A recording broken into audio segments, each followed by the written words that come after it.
ദൈവത്തിന് സ്തുതി. പ്രഭാതകിരണത്തിലേക്ക് സ്നേഹവന്ദനം. ഭാഗം 1997. ഇന്ന് ജൂൺ മാസം 19 തീയതി. ഈ ആണ്ടിലെ 170 ദിവസത്തിലെത്തി.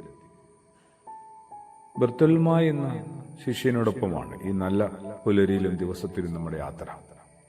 നഥാനയേൽ എന്നുകൂടി ഒരു പേരുണ്ട് കേട്ടോ. ബർത്തലുമായും നഥനയേലും രണ്ടു പേരുകളും ഒരാളുടെ തന്നെയാണ് എന്ന നിഗമനത്തിലാണ് നമ്മൾ മുമ്പോട്ട് പോകുന്നത്. സമവീക്ഷണ സുവിശേഷങ്ങളിൽ, അതായത് വേദഗ്രന്ഥത്തിലെ ആദ്യത്തെ 3 സുവിശേഷങ്ങളിൽ സ്ലീഹന്മാരുടെ പട്ടികയുണ്ട്. അതിലും വിശുദ്ധനായ ലൂക്കോസ് സുവിശേഷകൻ എഴുതിയ അപ്പോസ്തല പ്രവൃത്തികൾ എന്ന പുസ്തകത്തിലും സ്ലീഹന്മാരുടെ പട്ടികയുണ്ട്. അങ്ങനെ 4 ഇടങ്ങളിലും സ്ത്രീകന്മാരുടെ പട്ടികയിൽ ബർത്തൽമായി എന്നൊരു പേരുണ്ട്, പക്ഷെ നഥനിയേലില്ല. എന്നാൽ വിശുദ്ധനായ യോഹന്നാൻ ശ്ലീഹായുടെ സുവിശേഷത്തിൽ ഇങ്ങനെ സ്ത്രീകന്മാരുടെ പട്ടിക പ്രത്യേകം പറയുന്നില്ലെങ്കിലും ബർത്തൽമായി എന്ന പേര് ഒരിക്കൽ പോലും ഉപയോഗിച്ചിട്ടില്ല, വന്നിട്ടില്ല. പകരം നഥനിയേലുണ്ട്. എന്നാൽ യോഹന്നാൻ ശ്ലീഹ പോലും നഥനിയേൽ ഒരു അപ്പോസ്തോലനാണ് എന്ന് വ്യക്തമായി പറയുന്നുമില്ല. അപ്പോസ്തോലന്മാരായ മറ്റ് ചിലരോട് കൂടെ ഇദ്ദേഹവും യേശുവിന്റെ അടുക്കൽ ചെല്ലുകയും യേശുവിനെ മശിഹായെ അംഗീകരിക്കുകയും ചെയ്തതായി പ്രസ്താവിച്ചിട്ടുമുണ്ട്. മാത്രമല്ല 4-ാമത്തെ സുവിശേഷത്തിൽ, വിശുദ്ധനായ യോഹന്നാൻ ശ്ലീഹായുടെ സുവിശേഷത്തിന്റെ അവസാന അധ്യായത്തിൽ യേശുവിന്റെ ഉയർപ്പിന് ശേഷം ഗലീലാക്കടലിൽ മീൻ പിടിക്കാൻ പോയ 7 ശിഷ്യന്മാരെ കുറിച്ച് പരാമർശമുണ്ട് തിബേരിയസ് കടപ്പുറത്ത്. ആ കൂട്ടത്തിൽ നഥനയേലും ഉൾപ്പെട്ടിരിക്കുന്നതായി രേഖപ്പെടുത്തുന്നുണ്ട്.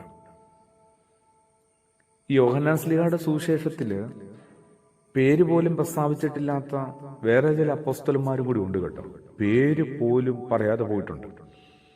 ഒന്ന് എരിവുകാരനായ ശീമോനാണ്, സൈമൺ. പേരേ പറഞ്ഞിട്ടില്ല ഈ 4-ാം സുവിശേഷത്തിൽ. പിന്നെ വിശുദ്ധനായ മത്തായി ശ്ലീഹായാണ്, പേരെ ഇതിനകത്ത് പറഞ്ഞിട്ടേ ഇല്ല. പിന്നെ 3-ാമത്തേത് ചെറിയ യാക്കോബ് എന്നറിയപ്പെടുന്ന അൽഫായുടെ മകനായ യാക്കോബ് ശ്ലീഹായെ കുറിച്ചാണ് പറഞ്ഞു വരുന്നത്. 4-ാം സുവിശേഷത്തില് നഥനയേലും ബാക്കി 3 സുവിശേഷങ്ങളിലും അപ്പോസ്തല പ്രവൃത്തികളിലും ബർത്തലുമായി എന്ന് കാണുന്ന ഒരാൾ തന്നെയാണ്. അങ്ങനെ 4-ാമത് യേശുവിലെ എത്തുന്നത് ഇദ്ദേഹമാണെന്ന് വേണേ പറയാമല്ലേ. അതായത് ഫിലിപ്പോസിന്റെ സ്നേഹിതനായിരുന്നു ഈ നഥനയേല്. ഫിലിപ്പോസാണ് യേശുവിനെ കണ്ടെത്തി കഴിഞ്ഞു.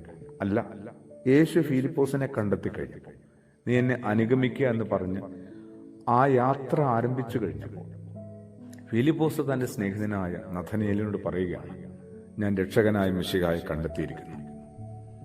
നഥനയേലിന്റെ ഒരു പ്രതികരണമുണ്ട്, വളരെ സുപ്രസിദ്ധമാണ്. നസ്രയത്തിൽ നിന്ന് എന്തെങ്കിലും നന്മ വരുമോ? ഒരു മുൻവിധി തന്നെയാണ്. എന്റെ നിങ്ങളുടെയും ഒക്കെ ജീവിതത്തിൽ മനുഷ്യരോട്, ഓരോരോ ബന്ധങ്ങളോട് എന്തുമാത്രം മുൻവിധി വെച്ച് പുലർത്തുന്നുണ്ട്. നമ്മുടെയൊക്കെ ജീവിതത്തിൽ പല ദുരിതങ്ങളുടെയും ദുരന്തങ്ങളുടെയും കാരണം ഈ മുൻവിധി തന്നെയാണ്.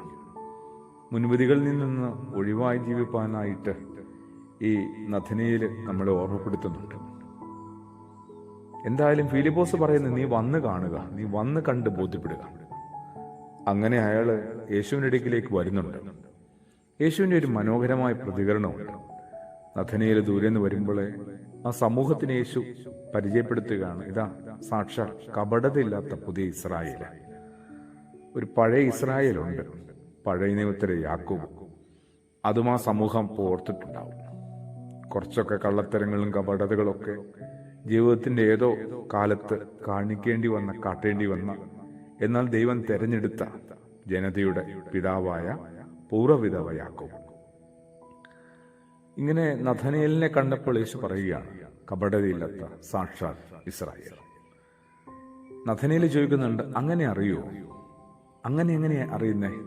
അപ്പോൾ യേശുവിന്റെ വീണ്ടും മറുപടി, നീ അത്തിമരത്തിന്റെ ചുവട്ടിലിരിക്കുന്നതിന് മുമ്പേ എനിക്ക് തന്നെ അറിയാം. ധ്യാനത്തിനും പഠനത്തിനും വിശ്രമത്തിനും ഒക്കെ ആയിട്ട് ഇങ്ങനെ യഹൂദന്മാരുടെ അത്തിയുടെ മരത്തിൽ ചുവട്ടിലിരിക്കുക പതിവാണ്. കൂടുതൽ അവരുടെ വേദം പഠിക്കാനായിട്ടുള്ള ഇരിപ്പാണ്. അങ്ങനെ ഒരു ധ്യാനത്തിലൂടെ കടന്നുപോയ ഒരാളാണ് ഈ നഥനയേൽ. അതിനു മുമ്പ് യേശുവിന് അയാളെ അറിയാം, എന്നെ നന്നായിട്ടറിയാം.